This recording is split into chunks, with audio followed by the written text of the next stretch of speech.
Tingginya peminat pencari kerja bahkan membuat lowongan kerja PPSU atau pasukan oranye ramai didatangi para pelamar. Inilah pemandangan pintu masuk Balai Kota Jakarta pada Rabu 23 April lalu. Sejak pagi, calon pelamar dari yang muda hingga tua sudah rela mengantre dengan membawa berkas persyaratan untuk melamar sebagai PPSU. Dari ibu rumah tangga sampai sarjana, ramai-ramai mendatangi gedung Balai Kota untuk mendaftar PPSU yang waktu itu dibuka. Tingginya antusias warga mencoba peruntungan bekerja di Pemprov DKI membuat antrean sempat memanjang hingga trotoar jalan. Di tengah sulitnya mendapat kerja, lowongan PPSU yang dibuka Pemprov DKI cukup menggiurkan karena menawarkan gaji 5,3 juta rupiah per bulan atau setara upah minimum provinsi. Pekerja yang diterima menjadi PPSU juga akan mendapat tunjangan hari raya dan BPJS. Belum lagi saat melamar yang tak memberatkan seperti minimal pendidikan lulusan sekolah dasar atau SD. Tapi minimnya syarat dan tingginya benefit membuat persaingan semakin ketat. Apalagi pada tahap pembukaan pertama, kuota yang diperebutkan hanya sejumlah 1.100 orang.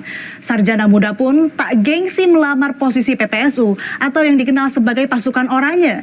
Yang penting halal dan bisa menopang kehidupan sehari-hari. Dalam program Dipo Investigasi episode Nestapa Pencari Kerja, seorang pria bercerita mengapa ia mau bekerja sebagai petugas PPSU meski telah susah payah bergelar sarjana. Saya ingin konfirmasi dulu, Mas Rifki. Mas Rifki betul adalah lulusan sarjana S1 ya, Mas? Iya, benar. Oke, dari universitas? Universitas Indra Prasta PGRI Unindra. Oke. Jakarta Selatan. Jakarta Selatan. Lulus tahun? Tahun 2021 awal. Oke. Jurusannya saat itu apa, Mas? Teknik industri. Teknik industri dan sekarang jadi petugas PPSU menyapu jalanan di kawasan Kalisari, Jakarta Timur. Apa yang kemudian membuat Mas Rifki akhirnya memutuskan untuk menjadi petugas PPSU? Awalnya sih saya bekerja di sebuah kontraktor ya. Kontraktor di daerah Sukabumi, luar Jakarta. Itu tahun 2019 sampai 2020. Itu 1,5 tahun lah kurang lebih. Waktu itu saya terkena PHK juga karena COVID 2020. Terus ada lowongan di Kelurahan Kalisari sebagai petugas oren. Saya coba lah. Akhirnya ya alhamdulillah saya dapat. Nggak sayang, Mas, lulusan sarjana S1 teknik industri loh.